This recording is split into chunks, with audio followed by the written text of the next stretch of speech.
अभिनव English medium school येथे शिकतो. मी आज येथे गोष्टीरूप सावरकर यांच्याविषयी 4 शब्द बोलणार आहे.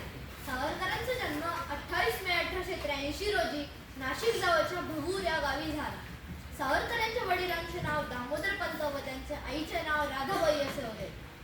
वडिलांच्या वाचनाचा प्रभाव विनायकावर झाला. घरातील ग्रंथाच्या वाचनातून देशभक्ती देशप्रेम त्यांच्यात रुजले. इंग्रजांच्या तावडीतून जर देशाला सोडवायचे असेल तर सशस्त्र क्रांतीचा ते पुरस्कार करत.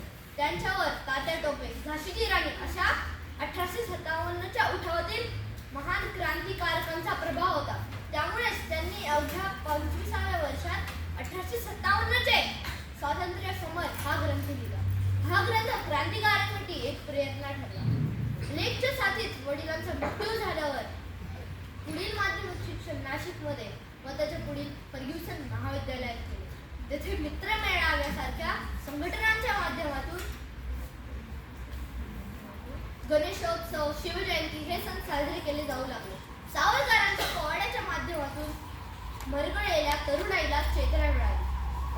सावरकरांनी लिहिलेली शिवरायांची आरती कॉलेजमध्ये गायली जाऊ लागली.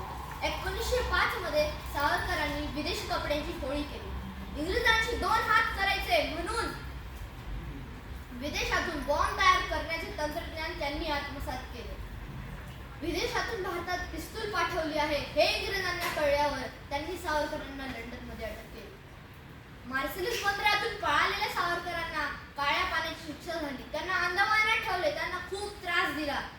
सावरकरांनी हिंदूंना संघटित केले, अंधश्रद्धेचे निर्मूलन केले व पाठलेल्या हिंदूंचे शुद्धीकरण केले. त्यांचे कार्य 4 मिनिटात सांगण्यासारखे नाही तर खूप मोठे आहे. 26 फेब्रुवारी 1966 त्यांचा मृत्यू झाला. ने मनसी ने परत मातृभूमीला सागरा प्राण गमावला. ही सावरकरांची ओळ म्हणून मी माझ्या भाषेत इथे संबोधतो. जय हिंद, जय महाराष्ट्र. बोला भारत.